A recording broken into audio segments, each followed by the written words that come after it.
इस क्वेश्चन में motion of aeroplane को वेलोसिटी टाइम ग्राफ से रिप्रेजेंट किया गया है और पूछ रहा है कि एरोप्लेन का डिस्टेंस बताओ, एरोप्लेन कितना डिस्टेंस ट्रेवल करेगा इन 30.5 सेकेंड। ठीक है, तो मान लेते हैं कि यहाँ पे कुछ होगा, यह हो गया मेरा 30.5 मान लेते हैं। ठीक है, यह हो गया। तो अगर मैं यहाँ से एक लाइन ड्रॉ कर दूँ ऐसे कुछ, यह हो गया।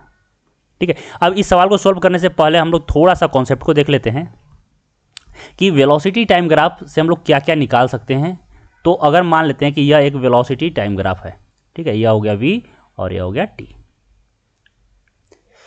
तो और यहाँ पे कुछ ग्राफ इस तरह से दिया हुआ है, मान लो यह ऐसे। तो देखो यहाँ पे अगर हम लोग सोचें तो जो वेलोसिटी होता है उसका यूनिट क्या होता है, यह होता है मीटर पर सेकेंड। ठीक है, और टाइम का हो गया है सेकंड। तो देखो रफ आइडिया हम लोग ऐसे ले सकते हैं कि मान लो अगर इन दोनों को मल्टीप्लाई करें, यानी कि मीटर पर सेकंड इनटू सेकंड, तो यहाँ से क्या आ गया मीटर। यानी कि अगर मैं देखो एरिया अंडर द कर्व निकालूं, वीटी ग्राफ का एरिया अंडर द कर्व निकालूं, तो यहाँ पे डिस्प्लेसमेंट और डिस्टेंस देता है। अगर साइन के साथ लूँ तो डिस्प्लेसमेंट देगा, अगर साइन को मैं मॉड वैल्यू में ही सिर्फ लूँ तो डिस्टेंस देगा।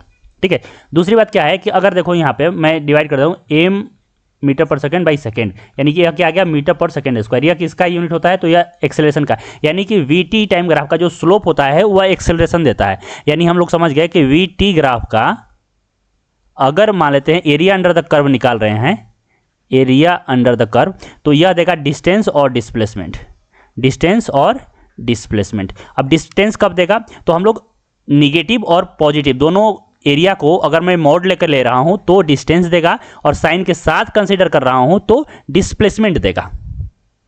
दूसरा स्लोप क्या देगा, तो स्लोप इसका एक्सेलरेशन देगा। ठीक है, अब यहां पे देखो क्या निकालना है, डिस्टेंस निकालना है। तो मुझे क्या करना पड़ेगा, इसका यह जो दिया हुआ है इसका एरिया निकालना होगा। काफी सिंपल सवाल है, तो मेरे को कुछ नहीं करना भाई, इस पूरे का एरिया निकालना। यह एरिया अगर निकाल लिया तो क्या होगा, डिस्टेंस आ जाएगा। तो ठीक है, एरिया निकाल देते हैं। तो अगर मैं मान लो कि इसे मैं A1 बोल दे रहा हूँ, यहाँ पे ये कलर दिखाई नहीं दे रहा है, इसे मैं मान लो इसको मैं A1 बोल दे रहा हूँ, ठीक है, और इसे A2 बोल रहा हूँ। तो A1 कितना होगा, अगर हम लोग A1 निकाले तो A1 क्या होगा, देखो इसमें क्या होता है, सम ऑफ पैरेलल साइड होता है। तो या 200 हो गया या 400 हो गया, तो कितना हो गया 2 और 4 600 इंटू डिस्टेंस बिटवीन देम, यानी कि 2 हो गया बाई 2, यानी आ गया 600 मीटर।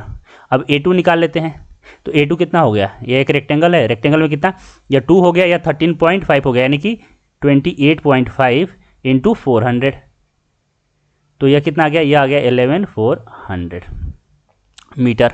तो डिस्टेंस कितना होगा, डिस्टेंस यह होता है mod A1 plus mod A2। ठीक है, यहाँ पे डिस्टेंस और डिस्प्लेसमेंट दोनों सेम होगा क्योंकि दोनों पॉजिटिव साइन ही है ना, इसलिए।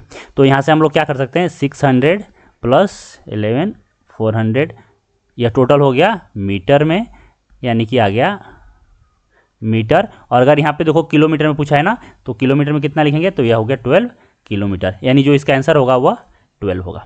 ठीक है, तो काफ़ी इजी था, एरिया अंडर द कर्व का कॉन्सेप्ट था। ठीक है, देखो इस क्वेश्चन में वेलोसिटी टाइम ग्राफ दिया हुआ है, ठीक है, एक मूविंग ऑब्जेक्ट का, और बोल रहा है कि डिस्टेंस बताओ between t equal to 0 to t equal to 4 second. ठीक है, तो देखो वेलोसिटी टाइम ग्राफ के बारे में मैं पहले ही एक्सप्लेन कर चुका हूं कि यहाँ पे क्या है, कि यहाँ पे यह वेलोसिटी है और यहाँ पे टाइम है। तो अगर इसका हम लोग एरिया अंडर द कर्व निकालते हैं तो यह देता है डिस्टेंस, डिस्टेंस देता है और डिस्प्लेसमेंट देता है। अब डिस्टेंस और डिस्प्लेसमेंट थोड़ा सा समझ लेते हैं कि कब डिस्प्लेसमेंट होता है कब डिस्टेंस होता है। तो मान लो यह कुछ ग्राफ है, ऐसा वेलोसिटी टाइम ग्राफ है, और मेरा जो स्लोप है वह कुछ मान लेते हैं कि इस प्रकार से है, ऐसा, ऐसा और ऐसा और फिर ऐसा, ऐसा। तो देखो यहाँ पे अगर हम लोग बात करें तो यहाँ पे देखो यह एक एरिया, तो यह हो गया पूरा, यह पूरा एरिया हो गया, इसे A1 बोल दे रहे हैं, और यह एक एरिया हो गया, इसे मैं A2 बोल रहे हैं। तो ध्यान से देखो, तो एरिया A1 जो है वह पॉजिटिव है और A2 जो है वह निगेटिव है। तो अगर मैं देखो सम ऑफ एरिया, टोटल एरिया निकालूं, तो A1 plus A2 mod value ले लूंगा, तो यह जो A नेट होगा यह देगा मेरा डिस्टेंस। ठीक है, और अगर मैं साइन के साथ, मतलब A1 प्लस A2 यह विद साइन हो गया, जो A नेट आएगा यहाँ पे यह देगा मेरा डिस्प्लेसमेंट। तो आई होप समझ में आ गया होगा कि डिस्टेंस और डिस्प्लेसमेंट कैसे निकालते हैं। तो यहाँ पे देखो, यहाँ पे डिस्टेंस और डिस्प्लेसमेंट दोनों सेम होगा क्योंकि एरिया, टोटल एरिया जो है वो पॉजिटिव ही है। तो अपने को यहाँ पे जो डिस्टेंस निकालना है वो कहाँ से कहाँ तक निकालना है, तो t=0 से t=4 सेकेंड तक, यानी यहाँ तक। यानी जो मेरे को एरिया लेना है वह यह एरिया लेना है, ठीक है, यह एरिया निकालना है अपने को, ठीक है। तो एरिया सिंपली निकाल लेते हैं, वही मेरा आंसर होगा। तो देखो एरिया ए, इसमें क्या करेंगे, यहाँ पे क्या होगा, इसका एरिया निकाल, तो सम ऑफ पैरेलल साइड, मतलब यहाँ से यहाँ तक 2 हो गया और यहाँ से यहाँ तक 4 हो गया। तो 4 + 2 कितना, 6 into distance between parallel side, यह कितना है, यह 10 है बाई 2, तो ये हो गया 5, यानी आ गया 30 मीटर। तो इसका जो आंसर होगा वो होगा 30 मीटर। देखो इस क्वेश्चन में दिया हुआ है the maximum speed of boat in still water is 27 km/h। तो अब देखो जब भी बोले कि वेलोसिटी ऑफ और speed of boat in still water, इसका मतलब क्या होता है, इसका मतलब होता है कि speed of boat with respect to river. इसका मतलब होता है velocity of boat with respect to river, with respect to river. देखो ज़्यादातर लोग क्या समझ लेते हैं कि यह जो है स्टिल वाटर बोल दिया यानी कि वेलोसिटी ऑफ बोट बोल दिया विद रिस्पेक्ट टू ग्राउंड। ना ना, ग्राउंड के रिस्पेक्ट में नहीं है, यह रिवर के रिस्पेक्ट में है। इसमें क्या बोल रहा है कि मान लो कि अगर रिवर रुका हुआ है तो बोट का स्पीड कितना। इसका मतलब यही होता है ना कि मान लो अगर रिवर रुका हुआ है तो बोट का स्पीड कितना। मान लेते हैं यहाँ पे एक रिवर है, ऐसा कुछ, ठीक है, यहाँ पे रिवर इधर फ्लो कर रहा है। अगले लाइन में दिया हुआ है कि रिवर जो फ्लो कर रहा है वह 9 km/h से फ्लो कर रहा है, यानी यहाँ पे वेलोसिटी ऑफ रिवर भी दिया हुआ है। अब इसमें एक बोट है, ठीक है, या तो इसमें देखो क्या बोला है कि velocity of boat in still water, मतलब मान लो कि अगर रिवर रुका हुआ है, मान लो कि रिवर रुका हुआ है तो इसका स्पीड कितना, तो इसका स्पीड है इधर 27 km/h। तो समझ में आ गया होगा कि यह velocity of boat with respect to river होता है। और यह दिया हुआ है, मान लेते हैं इसे हम लोग v मान लेते हैं, v = आ गया 27 km/h, ठीक है। दूसरा दिया हुआ है vr, यानी कि वेलोसिटी ऑफ रिवर, इसे मैं u मान लेता हूं, यह हो गया 9 km/h, ठीक है। तो अब बताओ कि velocity of boat with respect to ground क्या होगा, ठीक है, क्योंकि वही होगा डाउन स्ट्रीम में स्पीड, ठीक है। तो यह अब मुझे बताना है कि यहाँ नेट जो है वह कितने स्पीड से बोट मूव करेगा। तो यहाँ पे हम लोग लिखेंगे velocity of boat with respect to ground, यह क्या होगा, velocity of boat with respect to river plus velocity of river with respect to ground, यानी यह आ गया, ठीक है। यह कितना आ गया, यहाँ पे दिया है 27 और यह प्लस हो गया 9, यानी आ गया 36 km/h। यानी अगर मैं इसे मीटर पर सेकंड में कन्वर्ट कर दूं तो यह हो गया 36 × 5/18, यानी कि आ गया 10 मीटर/सेकेंड। यह हो गया बोट का स्पीड। अब बोला जा रहा है कि इसमें एक ऑब्जर्वर खड़ा है, मान लेते हैं वह ऑब्जर्वर कुछ इस प्रकार से है। चलो मैं फिर से डायग्राम ड्रॉ कर ले रहा हूं कि यह मेरा बोट है, ऐसे यह बोट है, यहाँ पे एक ऑब्जर्वर है और यह ऊपर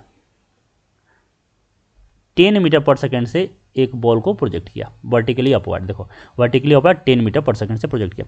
तो ध्यान रखना कि यह खुद इधर मूव कर रहा है, कितने से, 10 मीटर/सेकेंड से, ठीक है।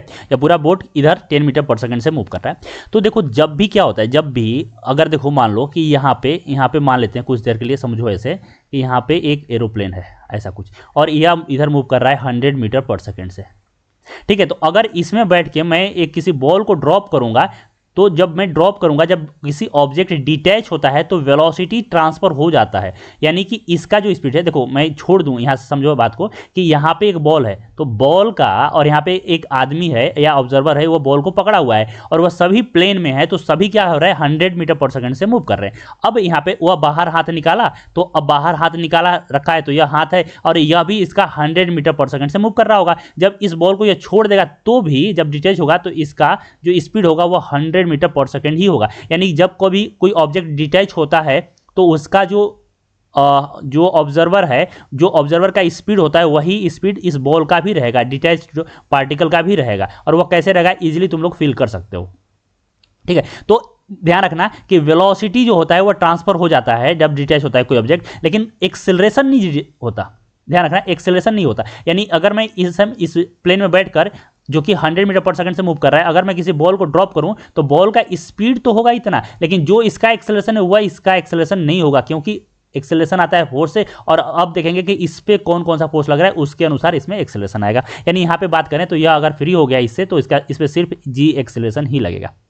तो यहाँ पे भी बात करते हैं कि अगर यहाँ पे किसी बॉल को डिटैच किया गया और बॉल को ऊपर थ्रो कर दिया गया, तो बॉल में एक ऊपर 10 मीटर पर सेकंड का तो स्पीड है, साथ में एक इधर भी है 10 मीटर पर सेकंड से, क्योंकि जब यह थ्रो कर रहा था तो इसका खुद का स्पीड 10 मीटर पर सेकंड था।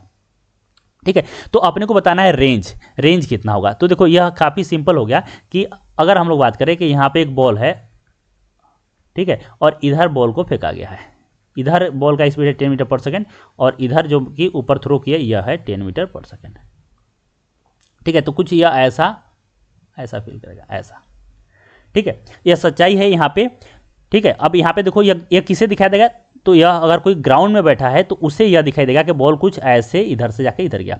लेकिन समझो बात को कि इस आदमी को कैसा दिखाई देगा, अगर इस आदमी पे हम लोग बात करें तो इस आदमी को सिर्फ ऐसा दिखाई देगा कि बॉल ऊपर गया और नीचे आ गया। क्यों? क्योंकि जब बॉल यहाँ पे पहुंचेगा तो बॉल का देखो इधर का स्पीड तो 10 मीटर पर सेकंड ही है, और इधर हॉरिजॉन्टल कंपोनेंट कभी भी चेंज नहीं होता। देखो चेंज क्यों नहीं होता, क्योंकि इधर कोई फोर्स नहीं लग रहा है। जब इधर कोई फोर्स नहीं होगा तो इधर कोई एक्सेलरेशन नहीं होगा। जब कोई इधर एक्सेलरेशन नहीं है तो वेलोसिटी को चेंज करने वाला कौन है? कोई नहीं, क्योंकि एक्सेलरेशन ही है जो वेलोसिटी को चेंज करता है। तो यहाँ पे भी 10 मीटर पर सेकंड होगा, यहाँ पे भी 10 मीटर पर सेकंड होगा, और यहाँ पे भी 10 मीटर पर सेकंड ही होगा, और यहाँ पे भी इधर 10 मीटर पर सेकंड ही होगा। तो जब बॉल यहाँ पहुंचेगा तब यहाँ पे जो आदमी है वह यहाँ पे पहुंच जाएगा, तो इससे लगेगा कि ऊपर जा रहा है। जब बॉल यहाँ पहुंचेगा तो आदमी यहाँ पहुंचेगा, क्योंकि आदमी का भी स्पीड 10 मीटर पर सेकंड ही है। उसी प्रकार से जब बॉल यहाँ पहुंचेगा तो आदमी यहाँ पहुंचेगा, और जब बॉल यहाँ भी जाए तो यह आदमी कैच कर लेगा। यानी आदमी को क्या लग रहा है, जो आदमी इस बोट में बैठा हुआ है, जो ऑब्जर्वर इस बोट में बैठा हुआ है, उसे लग रहा है कि बॉल ऊपर गया और सीधा मेरे पास आ गया। यानी अगर मैं बोलूं कि इसमें जो ऑब्जर्वर बैठा हुआ है इसमें बोट में,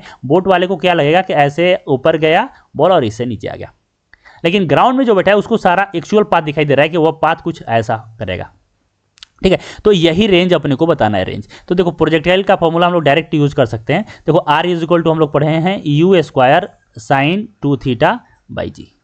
यहाँ से आराम से निकाल सकते हैं। थीटा कितना है भाई, तो थीटा होगा 45 डिग्री, क्योंकि यह 10 है, यह 10 है, तो थीटा 45 है। तो यह फॉर्मूला हम लोग लगा के आराम से निकाल सकते हैं। दूसरा हम लोग समझते हैं कि देखो यहाँ से इसका टाइम ऑफ फ्लाइट निकालते हैं कि ऊपर गया और नीचे आया, इसमें टाइम ऑफ फ्लाइट कितना लिया।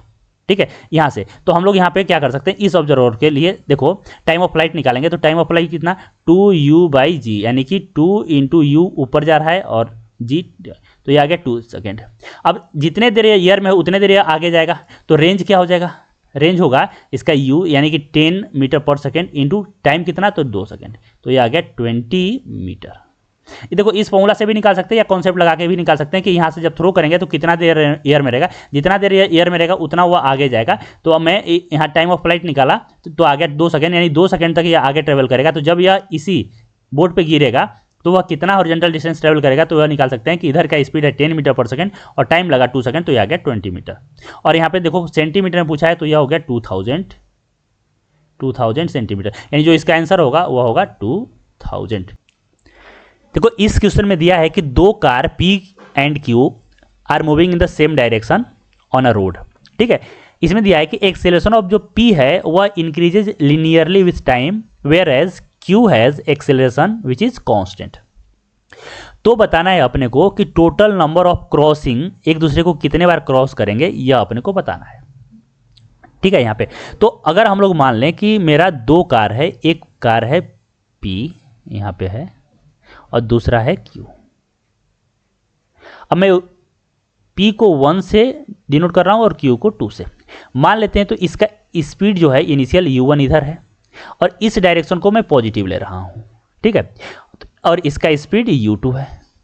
अब इसका एक्सेलरेशन a1 जो है वह दिया है कि इंक्रीजेज लीनियरली विथ टाइम, यानी कि मान सकते हैं कि kt हो गया, अब टाइम के साथ यह इंक्रीज कर रहा है। दूसरे का एक्सेलरेशन है कांस्टेंट, तो मान लेते हैं इसे a है। अब यहाँ पे साफ साफ बता सकते हैं कि इनिशियल टाइम में जो kt होगा वह a से कम होगा। ठीक है, यहाँ तक चलो। देखो अब इस टाइप के सवाल को हम लोग हमेशा रिलेटिव मोशन से करते हैं। रिलेटिव मोशन का कॉन्सेप्ट यूज करेंगे। ऐसा क्यों करते हैं? क्योंकि देखो दोनों मूव कर रहा है ना, तो क्रॉस कब करेगा, टाइम कितना होगा, ये सब निकालना काफ़ी डिफिकल्ट हो जाता है। तो हम लोग क्या करते हैं, रिलेटिव मोशन से एक को रोक देते हैं और फिर देख लेते हैं कि दूसरा क्या कर रहा है। यानी अगर यहाँ पे हम लोग बात करें तो P को मान लो मैं रोक दे रहा हूँ। अब कैसे रोकूंगा? तो P पे बैठ जाऊंगा। अब जैसे P पे बैठ गया तो P का सारा कुछ वेलोसिटी, एक्सेलरेशन क्या सब क्या हो गया, जीरो हो गया। अब Q का देख लेते हैं भाई क्या होगा, Q का। तो speed of Q, velocity of Q with respect to P क्या होगा, तो यह होगा UQ माइनस UP, यानी कि यहाँ पे आ गया U2 माइनस U1। अब इसे मैं U मान लेता हूँ। दूसरा acceleration of Q with respect to P, यह क्या होगा, तो AQ माइनस AP, यानी यह आ गया A माइनस KT। तो अब यहाँ पे देखो, यहाँ पे प्रॉब्लम क्या आ रहा है कि यहाँ पे स्पीड के बारे में यानी इनिशियल वेलोसिटी के बारे में यह कहाँ पे कुछ बोला ही नहीं है। अगर यहाँ पे वेलोसिटी के बारे में कुछ बोला ही नहीं है तो ये मेरे को पता ही नहीं है कि U1 बड़ा है या U2। तो यहाँ पे मेरे को दोनों पॉसिबिलिटी लेना पड़ेगा। एक बार मानना पड़ेगा कि U2 बड़ा है और एक बार मानना पड़ेगा U1 बड़ा है। यानी कुल मिला के बोल सकते हैं कि यहाँ पे जो U है वहाँ पे दो वैल्यू हो सकते हैं। एक हो सकता है पॉजिटिव, कब, जब U2 बड़ा हो। दूसरा हो सकता है निगेटिव, जब U1 बड़ा हो। ठीक है। अब दूसरा केस यहाँ पे देखो, एक्सेलरेशन क्या होगा, धीरे धीरे। अभी एक्सेलरेशन पॉजिटिव है, initially at t equal to 0 पे एक्सेलरेशन ये है। अब धीरे धीरे जैसे जैसे टाइम निकलेगा एक्सेलरेशन 0 होगा और फिर निगेटिव होगा। यानी इनिशियल एक्सेलरेशन, ध्यान रखना, इनिशियल एक्सेलरेशन। अच्छा, 0 कब होगा, ये अगर यहाँ पे हम लोग निकालना चाहे तो एक्सेलरेशन जो 0 होगा इसके लिए हम लोग आसानी से टाइम निकाल सकते हैं, यह होगा a/k पे। यानी बोल सकते हैं कि एट t इक्वल टू 0, ध्यान समझना, एट t इक्वल टू 0 से t इक्वल टू a/k तक जो एक्सेलरेशन है वो इधर होगा, acceleration of Q with respect to P इधर होगा, और इसके बाद एक्सेलरेशन इधर हो जाएगा, निगेटिव हो जाएगा ना, तो इसके बाद एक्सेलरेशन किधर हो जाएगा, इधर। यानी इनिशियल में पॉजिटिव होगा और a/k के बाद निगेटिव हो जाएगा। ठीक है। तो अब हम लोग यहाँ पे अच्छे से कॉन्सेप्ट को समझ लिए। अब इस सभी पॉसिबिलिटी को यहाँ पे हम लोग देखते हैं कि क्या होगा। तो पहला केस हम लोग मान लेते हैं, केस 1, जब मेरा U2 बड़ा है U1 से, U2 is greater than U1। ठीक है। यानी अगर हम लोग यहाँ पे बात करें तो मेरा P तो है रेस्ट में, P है रेस्ट में, ठीक है। और Q देखो अभी क्या है, U2 बड़ा है तो यह पॉजिटिव होगा, यानी कि यह इधर मूव कर रहा है U से। ठीक है। अब इनिशियली एक्सेलरेशन भी इधर होगा। ठीक है। अब कुछ देर यह आगे जाएगा, देखो यहाँ पे यह आगे मूव करना स्टार्ट कर देगा, यहाँ से मूव करेगा। अब यहाँ पे एक्सेलरेशन हो गया 0। ठीक है। अब यहाँ पे बढ़ेगा, अब आगे एक्सेलरेशन 0 क्योंकि t इक्वल टू आ गया a/k। ठीक है। अब एक्सेलरेशन इधर क्या होगा, एक्सेलरेशन लगेगा इस डायरेक्शन में।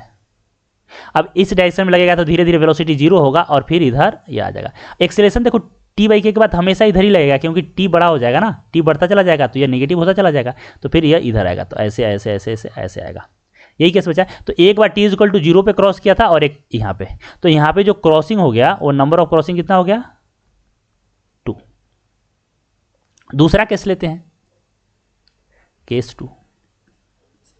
तो अब इसमें देखो कि इसमें फिर से वही P को मैं रेस्ट में डाल दिया और Q इधर हो गया। अब मैं मान रहा हूं कि जो मेरा U1 है वो बड़ा है U2 से। ठीक है। यानी अब U क्या हो गया, अब हो गया U निगेटिव हो गया, तो अब U इधर भागेगा और इनिशियली एक्सेलरेशन इधर होगा। ठीक है। तो यह इधर जाएगा। मान लो अभी मानता हूं कि मान लो इसका वेलोसिटी बहुत ज़्यादा होने का मतलब कि अब इसको एक्सेलरेशन धीरे धीरे बढ़ेगा, तो इसका कहीं ना कहीं यहाँ पे जाके यहाँ पे एक्सेलरेशन क्या हो गया, यहाँ पे एक्सेलरेशन मान लेते हैं 0 हो गया। अब एक्सेलरेशन 0 होगा, अब इसके बाद एक्सेलरेशन का जो डायरेक्शन होगा वह इधर ही लगेगा। ठीक है। क्योंकि जैसे मान लो इसका वेलोसिटी बहुत ज़्यादा है, तो यहाँ तक जाके जब एक्सेलरेशन धीरे धीरे 0 हो रहा है तो तब तक इधर एक्सेलरेशन क्या लग रहा था, इधर एक्सेलरेशन इधर था और यहाँ पे एक्सेलरेशन हो गया 0। ठीक है। तो यहाँ पे एक्सेलरेशन 0 होगा, मान लेते हैं कि वेलोसिटी जाके अब देखो एक्सेलरेशन किधर लगेगा, इधर ही लगेगा, तो अब यह इधर बढ़ने लगा। यानी यहाँ से वेलोसिटी यहाँ तक डिक्रीज कर रहा था, यहाँ से यहाँ तक वेलोसिटी डिक्रीज कर रहा था, यहाँ पे आगे चला जाएगा। दूसरा केस यह है कि मान लो यहाँ पे ऐसे गया और इसमें वेलोसिटी 0 कर दिया, यह एक्सेलरेशन वेलोसिटी 0 कर दिया। यह टाइम क्या है, टाइम है मेरा a/k पे। अब यहाँ से पहले ही वेलोसिटी 0 हो गया, अब एक्सेलरेशन इधर आया, अब यहाँ पे क्या हो गया, यह हो गया मेरा t इक्वल टू a/k। ठीक है।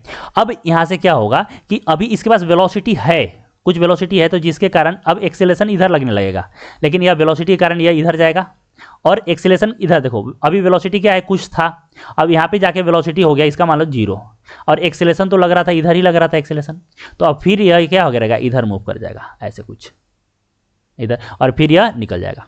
तो इस केस में क्या होगा, 1 2 और 3 बार कट किया, तो यहाँ पे नंबर जो हो गया वो 2 हो गया, 3 हो गया ना, यहाँ पे जो नंबर हुआ, नंबर ऑफ क्रॉसिंग हो गया 3। तो यहाँ पे 2 पॉसिबिलिटी है, ध्यान रखना। क्या पॉसिबिलिटी है कि भाई स्पीड बहुत ज़्यादा है, जब स्पीड बहुत ज़्यादा है तो क्या होगा कि मान लेते हैं बहुत ज़्यादा है, जब तक स्पीड 0 होगा तब तक यह टाइम निकल जाएगा। मान लो टाइम निकलने के बाद a/k, तब यहाँ पे मान लो स्पीड 0 हुआ, अब स्पीड 0 होने के क्या कोई फायदा नहीं, क्योंकि अब एक्सेलेरेशन इसी डायरेक्शन में लगने लगा तो वो इधर ही निकल जाएगा। ठीक है, तो कोई भी क्रॉस नहीं करेगा। समझ में आया कि नहीं आया, एक ही बार यहाँ पे रहेगा और यह इधर निकल जाएगा। दूसरा केस क्या था, दूसरा केस ये था कि स्पीड मान लो कम है, स्पीड कम है, तो मान लो यहाँ पे स्पीड 0 हो गया और यहाँ पे अभी टाइम नहीं हुआ है, टाइम a/k से कम ही है, a/k से कम है, तो एक्सेलेरेशन अभी भी इधर लग रहा है, तो 0 के बाद फिर एक्सेलेरेशन के कारण यह वेलोसिटी इधर आएगा। और मान लो यहाँ पे मान लेते हैं, चलो यहाँ पे मान लेते हैं या यहाँ पे मान ले कि t a/k हो गया, मतलब अब एक्सेलेरेशन 0 हो गया, लेकिन यहाँ पे वेलोसिटी है तो वेलोसिटी तुरंत 0 नहीं होगा ना, क्योंकि अब यहाँ इसके बाद एक्सेलेरेशन इस डायरेक्शन में लगने लगेगा, तो धीरे धीरे वेलोसिटी को 0 करेगा, तो यह यहाँ पे आ जाएगा। यानी एक बार यहाँ पे क्रॉस कर चुका, अब वेलोसिटी 0 होगा, एक्सेलेरेशन इधर लग रहा था, तो फिर यह इधर मुड़ा देगा, तो आ गया n/3, n=3। तो जो maximum possible number of crossing होगा वो कितना होगा, 3 होगा। तो जो इसका आंसर होगा वो होगा 3। इसमें दिया हुआ है, a particle is projected at an angle of 30 degree from the horizontal at a speed of 60 meter per second, the height traversed by the particle in the first second is h0। मतलब कि जब project किया जा रहा है तो उसके बाद, प्रोजेक्शन के बाद 1 सेकेंड में वह h0 हाइट गेन कर रहा है, and the height traversed in the last second before it reaches the maximum height is h1। तो अपने को h0 और h1 का रेशियो बताना है, जहाँ पे g दिया हुआ है 10 मीटर पर सेकेंड स्क्वायर लेना है। तो हम लोग इसको कुछ इस तरह समझते हैं कि यह एक प्रोजेक्टाइल मोशन है, और यहाँ पे जो इनिशियल स्पीड है, यानी कि स्पीड ऑफ प्रोजेक्शन जो है वह है 60 मीटर पर सेकेंड, और एंगल जो है वह दिया है 30 डिग्री। तो बोल रहा है कि जब यह प्रोजेक्ट किया जा रहा है तो 1 सेकेंड में वह जो हाइट गेन कर रहा है, यहाँ पे चलिए मान लेते हैं यहाँ तक पहुँचा, यहाँ पे पहुँचा 1 सेकंड में, तो यहाँ से यहाँ तक यह जो है वह है h0। और बोल रहा है कि मैक्सिमम हाइट पहुँचने से 1 सेकंड, देखो last second before it reaches the maximum height, मतलब लास्ट सेकंड, मतलब मान लो यहाँ पे पहुँच रहा है तो यहाँ से 1 सेकंड पहले, यहाँ से लेकर यहाँ तक यह जो डिस्टेंस ट्रेवल कर रहा है, यह यहाँ से यह जो दिया है वह दिया है h1। तो अपने को यह वैल्यू बताना है कि h0/h1 क्या होगा। तो यहाँ पे हम लोग क्या करेंगे, देखो हम लोग बोलेंगे कि x और y देख लेते हैं। तो जो वर्टिकल डायरेक्शन में जो हाइट दे रहा है वो सिर्फ वर्टिकल वेलोसिटी होगा, यानी वेलोसिटी अलोंग y एक्सिस होगा। तो अगर हम लोग इसका कंपोनेंट ले तो इधर आ गया मेरा ux और इधर आ गया मेरा uy। तो uy इनिशियली uy कितना है, uy यह होगा, देखो यह 60 है ना, तो यह हो गया cos 30 और इधर है sin 30, तो यह हो गया sin 30, यानी कि sin 30 हाफ, यानी कि यह हो गया 30 मीटर पर सेकेंड। तो अपने का स्पीड इतना है, ठीक है। तो हम लोग बता सकते हैं कि 1 सेकेंड में यह कितना हाइट गेन करेगा, ठीक है। तो यहाँ से हम लोग अगर y डायरेक्शन में हम लोग इक्वेशन लगाए, इक्वेशन ऑफ काइनेमेटिक्स, तो यहाँ पे यह भी बोल सकते हैं कि ay जो होगा वह होगा -g, क्योंकि हम लोग ऊपर को पॉजिटिव ले रहे हैं, तो यहाँ पे जो एक्सेलेरेशन लगेगा वो नीचे लगेगा, ये -g यानी कि -10 मीटर पर सेकेंड स्क्वायर। तो हम लोग y एक्सिस के अलॉन्ग अगर काइनेमेटिक्स इक्वेशन यूज़ करें तो हम लोग लिख सकते हैं sy is equal to uyt plus half ay/t², ठीक है। तो sy यानी कि जो हाइट है, हाइट कितना h0, यह होगा कितना होगा भाई, तो यह है मेरा uy कितना है 30, तो यह हो गया 30, टाइम कितना 1 माइनस, तो माइनस इसलिए चलो यहाँ पे हाफ, यह हो गया -10 और 1 का स्क्वायर, तो यह आ गया मेरा 5, तो यहाँ से आ गया यह 25 मीटर, यानी जो h0 है वह कितना है मेरा 25, ठीक है। अब देखते हैं हम लोग, तो देखो यहाँ पे क्या है, यहाँ पे थोड़ा सा डिफिकल्टी आएगी कि मुझे पता नहीं है कि यहाँ पे कब पहुँच रहा है, तो 1 सेकंड हम लोग कैसे पता करें, थोड़ा मुश्किल हो जाएगा। और दूसरी बात है कि यहाँ पे मेरे को मान लो यहाँ से यहाँ तक इसको जाने में 1 सेकंड लग रहा है, तो h1 निकालना है, तो अब मेरे को यहाँ पे यह भी नहीं मालूम है कि यहाँ पे स्पीड क्या होगा। तो देखो हम लोग यह कंसेप्ट यूज करेंगे, थोड़ा सा देखो ऐसे समझते हैं बात को कि मान लेते हैं यहाँ पे यह हो गया x और यह हो गया y। तो जब मैं किसी ऑब्जेक्ट को प्रोजेक्ट करूंगा तो यह ऊपर जाएगा और कुछ नीचे आएगा, ठीक है।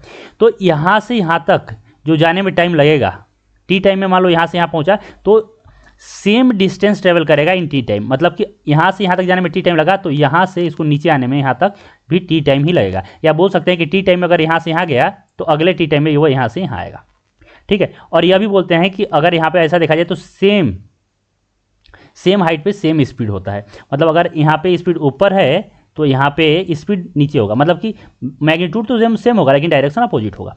वही कॉन्सेप्ट हम लोग यहाँ पे यूज़ करेंगे। हम लोग यहाँ से यहाँ 1 सेकंड का ना निकाल कर हम लोग यहाँ से यहाँ निकाल लेते हैं तो वह आसान होगा। तो अब यहाँ पे देखो, यहाँ पे अपने को मालूम है कि जो यू वाई होता है वह 0 होता है। अब यहाँ से 1 सेकंड नीचे आने में मान लो यहाँ पे आएगा तो हम लोग यहाँ पे नीचे डाउनवर्ड डायरेक्शन में इक्वेशन यूज़ कर ले रहे हैं। तो यहाँ पे अगर हम लोग यूज़ करें तो S Y is equal to U Y T plus half A Y T square, ठीक है। तो इस केस में यू वाई जो है वह 0 है क्योंकि यहाँ पे वेलोसिटी तो 0 है, यहाँ पे सिर्फ x के लॉन्ग होता है, y के लॉन्ग तो होता नहीं है, ठीक है। तो अब अपने को तो y इक्वेशन y के लॉन्ग लगाना है तो यह हो गया। और t कितना है तो t है 1 सेकेंड, यहाँ पे पुट कर दें और यह क्या होगा एस वाई जो होगा वही मेरा h1 भी होगा। तो यहाँ से आप बोल सकते हैं कि यह तो 0 हो गया और हाफ, अब नीचे डाउनवर्ड डायरेक्शन में क्या होगा पॉजिटिव होगा ना, तो डाउनवर्ड डायरेक्शन में पॉजिटिव यानी कि 10 और 1 का स्क्वायर। तो यहाँ से आ गया मेरा 5, तो h1 आ गया मेरा 5, यानी कि h0/h1 जो है वह है 25/5 मीन्स 5 होगा, यानी इसका जो रेशियो होगा होगा 5। काफ़ी इजी था, बस यही कॉन्सेप्ट देखना था कि मुझे यहाँ से यहाँ ऊपर ना जाकर मुझे ऊपर से नीचे आ जाना चाहिए था, ठीक है, क्योंकि दोनों में डिस्टेंस सेम होगा अगर 1 सेकेंड टाइम ले रहे हैं तो। देखो इसमें दिया हुआ है कि a ball of mass 100 gram is projected with velocity 20 meter per second at 60 degree with the horizontal. The decrease in the kinetic energy of the ball during the motion from the point of projection, देखो point of projection to highest point, ठीक है। तो इसका अगर हम लोग diagram में कुछ देखें तो कुछ ऐसा, यहाँ से प्रोजेक्ट किए हैं तो यह हो गया पॉइंट ऑफ प्रोजेक्शन। यहाँ पे काइनेटिक एनर्जी को मैं मान रहा हूँ कि K1 होगा और जब यह मैक्सिमम हाइट पे अपने हाईएस्ट पॉइंट पे पहुंचे यानी यहाँ पे, और यहाँ पे मैं मान रहा हूँ कि जो काइनेटिक एनर्जी होगा वो K2 होगा, ठीक है। तो अगर मैं बोलूँ कि यहाँ पे देखो U जो दिया है वह दिया है 20 मीटर पर सेकेंड, ठीक है, और जो थीटा दिया है वो 60 दिया है। तो अगर यहाँ पे देखा जाए तो अगर मैं कंपोनेंट लूँ तो इधर होगा u cos थीटा और इधर कंपोनेंट होगा u sin थीटा। तो अपने को मालूम है कि जब मैक्सिमम हाइट होता है वहां पे क्या होता है कि वेलोसिटी इन वाई डायरेक्शन 0 हो जाता है, और 0 होगा तभी तो यह मैक्सिमम हाइट होगा। अगर इधर कुछ भी वेलोसिटी रहा तो यह और ऊपर जाएगा, ठीक है। तो यहाँ पे क्या होगा वेलोसिटी इन वाई डायरेक्शन 0 हो जाएगा और यहाँ पे जो वेलोसिटी इन एक्स डायरेक्शन होगा वह रहेगा, वो कांस्टेंट रहता है u cos थीटा। अब देखो यह कांस्टेंट क्यों रहता है, क्योंकि इस डायरेक्शन में कोई फोर्स नहीं लग रहा है। जब कोई फोर्स नहीं तो कोई एक्सेलरेशन नहीं, जब कोई एक्सेलरेशन नहीं x0, जब x0 है कोई एक्सेलरेशन है ही नहीं तो वेलोसिटी चेंज नहीं होगा, और वेलोसिटी हमेशा x डायरेक्शन में u cos थीटा ही होता है जब हम लोग एयर फ्रिक्शन को 0 लेते हैं। तो यहाँ पे u है 20 और cos 60 कितना हो गया तो यह होता है हाफ, तो यहाँ से आ गया 10 मीटर पर सेकेंड। तो अगर हम लोग K1 लिखें, K1 तो यह क्या होगा हाफ mu स्क्वायर, ठीक है, और यह कितना आ गया अपना आ गया हाफ m, देखो m दिया है 100 ग्राम, m जो है वह दिया है 100 ग्राम यानी कि 0.1 kg। सो यह हो गया 0.1 इंटू वेलोसिटी का स्क्वायर यानी कि 20 इंटू 20, तो यह गया 10, यहाँ से यह भी चला गया तो आ गया 20 जूल। उसी प्रकार से K2 निकालें तो K2 आ गया हाफ m, यहाँ पे इसे मैं कुछ बोल दे रहा हूँ तो यहाँ पे डायरेक्ट ऐसे लिख देता हूँ u cos थीटा का स्क्वायर। सो यहाँ पे आ गया यह, यहाँ पे आ गया 0.1 और यहाँ पे आ गया 10 इंटू 10, तो इससे यह चला गया और यहाँ से 5, तो यह आ गया 5 जूल। तो अपने को क्या निकालना है K1 माइनस K2 निकालना है, यानी कि 20 माइनस 5 यानी कि आ गया मेरा कितना आया 15 जूल आ गया, ठीक है। या तो जो इसका आंसर होगा वो होगा बी। काफ़ी इजी क्वेश्चन है। इसमें क्या दिया है कि एक पोजीशन वेक्टर दिया हुआ है, ठीक है, इन टर्म्स ऑफ टी, यानी कोई इंस्टेंट पे पोजीशन वेक्टर दिया हुआ है और वह दिया है R vector is equal to 5t square I cap minus 5t J cap, और पूछ क्या रहा है तो पूछ रहा है magnitude and direction of velocity at t is equal to 2 second. कुल मिला के वेलोसिटी पूछ रहा है, तो इससे इजी तो हो ही नहीं सकता। पोजीशन वेक्टर दिया हुआ है, वेलोसिटी वेक्टर अपने को निकालना है, तो यह क्या होगा एक बार इसे डिफ्रेंशिएट कर देंगे, आ जाएगा कितना आएगा भाई, तो यह आ गया 10t आई कैप माइनस 5t 5 जे कैप, डिफ्रेंशिएट करेंगे तो कितना आ गया 10t आ गया और यह 5 आ गया। तो velocity vector at t is equal to 2 यहाँ पे पुट करेंगे क्योंकि अपने को 2 सेकेंड में बोला है। तो यहाँ पे आ गया यह 20 आई कैप माइनस 5 जे कैप। कुल मिला के मेरे पास वेलोसिटी वेक्टर आ गया, कितना आया तो यह आया 20 आई कैप माइनस 5 जे कैप। यह हो गया 2 सेकेंड पे। लेकिन यहाँ पे मैग्नीट्यूड और डायरेक्शन पूछा है, तो देखो अगर मैग्नीट्यूड निकालना है तो इसका मॉड वैल्यू ले लेंगे। तो मॉड वैल्यू कितना आएगा 20 का स्क्वायर प्लस माइनस 5 का स्क्वायर। ठीक है, इसे सॉल्व करेंगे तो यह आ गया 400, तो यह आ गया 425 रूट। और अगर इसे मैं लिखना चाहूँ तो कितना लिखूंगा 5√17 मीटर पर सेकेंड, यानी मैग्नीट्यूड तो आ गया। ठीक है, अब डायरेक्शन भी देख लेते हैं। तो अगर हम लोग मान लो इसको दिखाएं तो यहाँ पे देखो इस इक्वेशन को ध्यान से देखो, यहाँ से हम लोग क्या लिख सकते हैं, वी वेक्टर जो मेरा आया है 20 आई कैप माइनस 5 जे कैप आया, यानी जो वी एक्स है वह आया 20 मीटर पर सेकेंड और वी वाई जो आया वो आया -5 मीटर पर सेकेंड। ठीक है, तो यहाँ पे देखो अगर मैं यहाँ पे ड्रॉ करना चाहूँ एक्स और वाई एक्सिस पे, तो इधर मेरा वेलोसिटी है वी एक्स इधर है जो कि 20 है और वी वाई इधर है और जो कि 5 मीटर पर सेकेंड है। ठीक है, तो इसका रिजल्टेंट जो होगा वो कहीं ना कहीं इधर ही होगा, इधर होगा।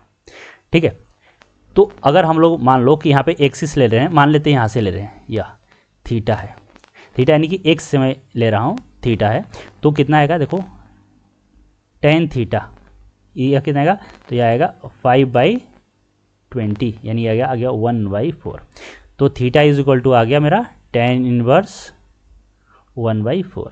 दूसरा अगर मैं मान लो यहाँ से ले लूँ, यह अल्फ़ा अगर यहाँ से निकालना चाहूँ तो tan अल्फ़ा क्या आ जाएगा, tan अल्फ़ा इसको इधर लाओ तो यह आ गया 20 और बाई 5 यानी ये आ गया 4, यानी कुल मिला के यहाँ से बोले तो अल्फ़ा आ गया मेरा tan इनवर्स 4।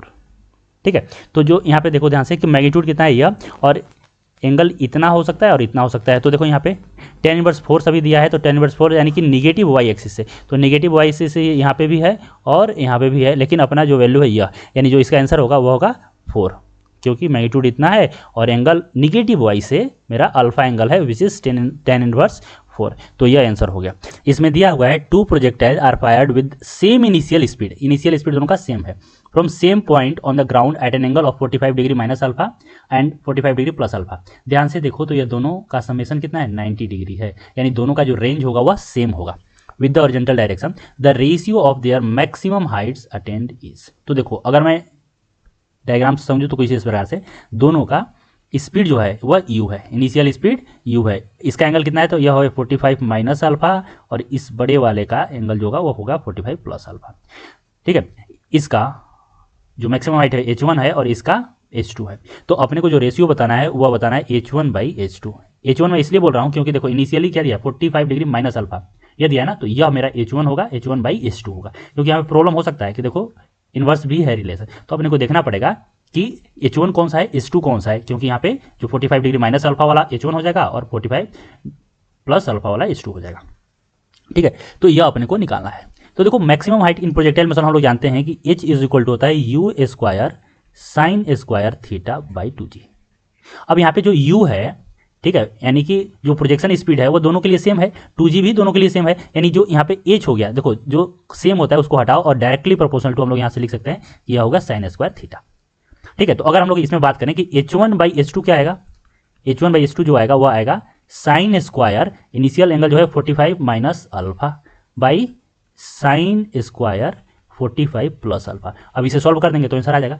इसको सॉल्व करने से पहले हम लोग थोड़ा सा देखते हैं कि जो cos 2 थीटा होता है वह होता है कि cos square theta minus sine square theta, और इसी को लिख सकते हैं, देखो cos को हम लोग क्या लिख सकते हैं, साइन में लिख सकते हैं ना, 1 माइनस साइन स्क्वायर थीटा, तो यहाँ से आ जाता है 1 माइनस 2 साइन स्क्वायर थीटा, तो यहाँ से आ जाता है मेरा जो साइन स्क्वायर थीटा है वह आ जाता है 1 माइनस cos 2 थीटा बाई 2। ठीक है, एक तो यह फॉर्मूला हो गया। दूसरा यह फॉर्मूला हो गया कि मान लो साइन या cos, अगर यहाँ पे हम लोग बोलें कि cos 90 माइनस थीटा जो होता है वो होता है साइन थीटा, और cos 90 प्लस थीटा जो होता है वो होता है माइनस साइन थीटा। इस फॉर्मूला को अपने को पता होना चाहिए। तो देखो यहाँ से यह अलग कर देते हैं। ठीक है, अब यहाँ से हम लोग क्या लिख सकते हैं, H1/H2 अगर यहाँ से पुट करें, देखो यह फॉर्मूला पुट करें तो यहाँ से आ गया 1 minus cos 2 45 minus alpha by 2 बटे में 1 minus cos 2 45 plus alpha by 2। अब यह देखो 2 तो कैंसिल होने वाला है, तो यहाँ से क्या आ गया 1 minus cos 90 minus 2 alpha by 1 minus cos 90 plus 2 alpha, ये आ गया। अब देखो यहाँ पे क्या आ गया कॉस 90 माइनस थीटा, यह क्या हो गया, तो 1 माइनस कॉस 90 माइनस थीटा क्या होता है, साइन थीटा होता है, तो ये आ गया साइन 2 अल्फा। और यहाँ पे आता है देखो कॉस 90 प्लस अल्फा थीटा, यह होता है माइनस साइन थीटा, तो यहाँ से आ गया माइनस साइन थीटा और माइनस में प्लस, यानी कि 1 प्लस साइन 2 अल्फा। यह हो गया आंसर H1/H2 का। तो यहाँ पे जो ऑप्शन है वह है ऑप्शन सेकेंड, यह करेक्ट ऑप्शन है। ठीक है, तो अगर वीडियो आपको पसंद आया तो वीडियो को लाइक कीजिए, चैनल को सब्सक्राइब कीजिए, कुछ पूछना है तो कमेंट सेक्शन में मेंशन कीजिए, मैं रिप्लाई जरूर करूंगा। आज के लिए इतना ही, थैंक यू सो मच।